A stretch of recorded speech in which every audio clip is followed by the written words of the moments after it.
Welcome back to Tommy Big Time. Today I've got a battery change. There's a second hand at the 6 not moving. This is another Grand Octane.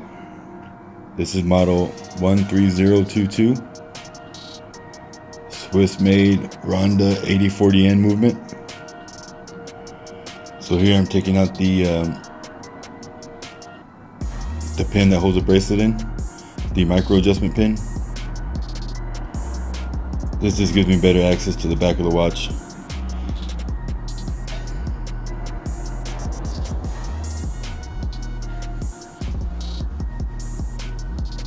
It's just a spring-loaded pin. All you need to do is compress it, and then make sure you keep your finger over it as you slide it out, because if you don't keep your finger over it, it'll pop out and fly away.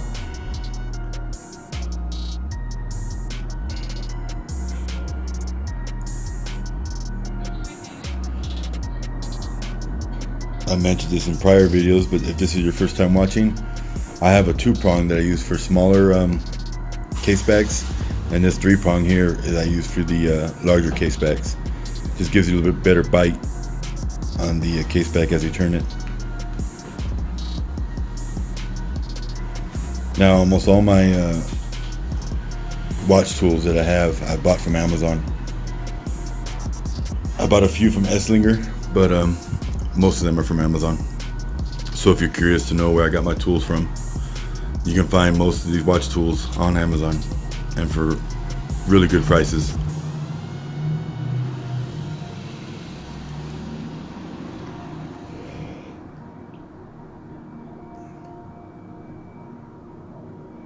Now I've got the case back loose where I can unscrew it by the hand.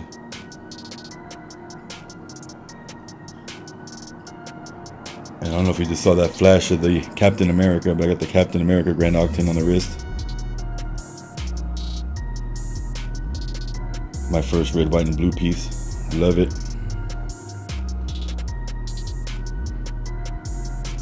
So with all 8040Ns, or at least all the 8040Ns I've done, it's always a 395 size battery. And I suggest you use Ronda. That's what I always use to replace. They're Swiss made batteries, and that's what comes with the watch. So I try to replace it with the exact same battery. So on the 8040N, you've got 2 screws that are over the battery that hold the case back, the little case, what would you call that? The battery cover. 2 little screws hold the battery cover on, so you gotta take those 2 screws out to get to the battery. And that's what I'm doing here.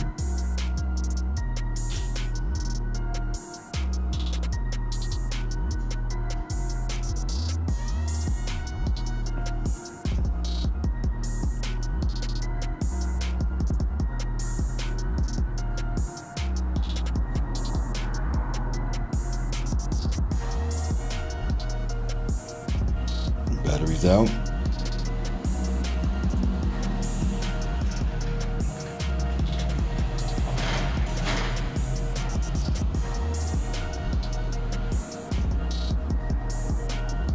Opening up the new battery.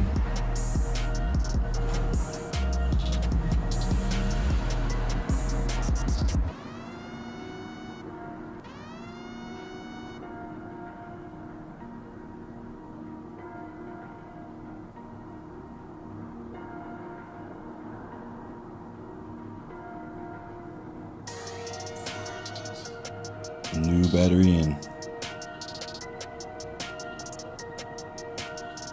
Now the battery cover goes back on. There's a certain way you got to put it on. There's a little lip that you have to get under. Make sure you get it on there right and right side up.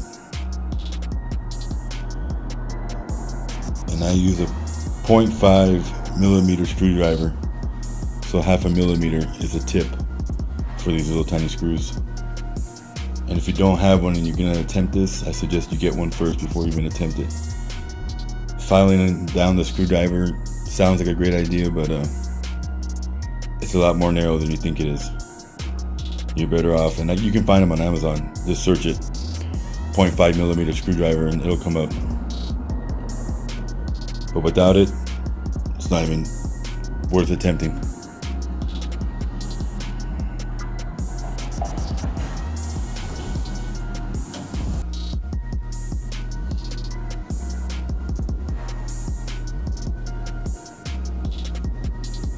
So this is something that's very important also.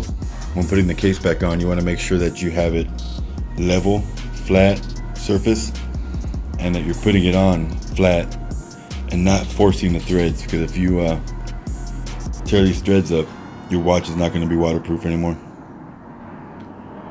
So I always try to hand tighten and ensure that I have it on perfect before I get into it with the tool.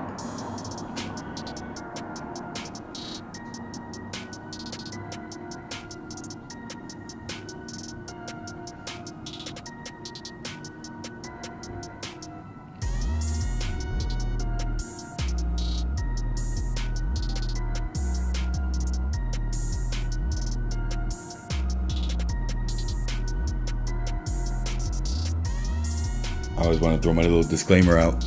I am not a professional. I do this as a hobby. I do this to save myself money without going to a jeweler for every battery. It's not feasible for me to have over 50 watches, and I've only have maybe 3. I think I only have 3 automatics.